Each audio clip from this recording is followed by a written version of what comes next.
কে কে লক্ষ্মী ভান্ডার পাবেন, কে কে নি পাবেন, এখানে ভিডিও পাওয়া যায়, বুঝা গেলেন? রাজ্যের ভোটার তালিকা থেকে নাম বাদ পড়া মহিলারা এখনই পাবেন না অন্নপূর্ণা ভান্ডারের টাকা, পরে ভাবা হবে বলে জানিয়েছেন রাজ্যের নারী ও শিশু কল্যাণ মন্ত্রী অগ্নিমিত্রা পাল। এছাড়া যারা সিএএ তে আবেদন করেছেন তাদের নিয়েও এখনই কোনো সিদ্ধান্ত নেওয়া হবে না, এমনটাই জানিয়েছেন তিনি।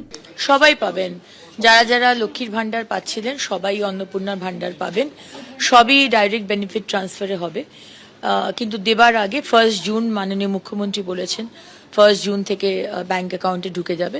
কিন্তু তার আগে আমরা একটি অ্যানালিসিস করতে চাই যে যাদের যাদের নাম কাটা গেছে তারা যদি কেউ পায় তাহলে তো তাদের পাওয়ার কথা নয়, যিনি মারা গেছেন তার তো পাওয়ার কথা নয়, যিনি আমাদের দেশের নাগরিক নন তার তো পাওয়ার কথা নয়।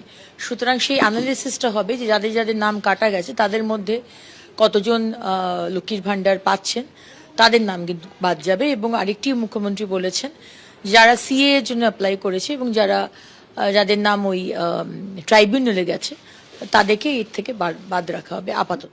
গতকাল রাজ্যের নতুন মুখ্যমন্ত্রী বলেছিলেন মমতা সরকারের সমস্ত সামাজিক প্রকল্প চালু থাকবে। 1 জুন থেকে অন্নপূর্ণা ভান্ডারে 3000 টাকা করে পাওয়ার কথা। নারী ও শিশু কল্যাণ মন্ত্রী এই ঘোষণার পর রাজ্যের বিচারাধীন থেকে বাদ পড়া 53% মহিলাদের মধ্যে বেশিরভাগই অন্নপূর্ণা ভান্ডার পাবেন না। কবে তারা এই টাকা পাবেন তা এখনো নিশ্চিত করে বলাও যাচ্ছে না। এছাড়াও বিচারাধীন হওয়ার আগে যাদের নাম ভোটার তালিকা থেকে বাদ পড়েছে তারাও এখনই পাবেন না এই টাকা। ব্যুরো রিপোর্ট, পূবের কলম ডিজিটাল।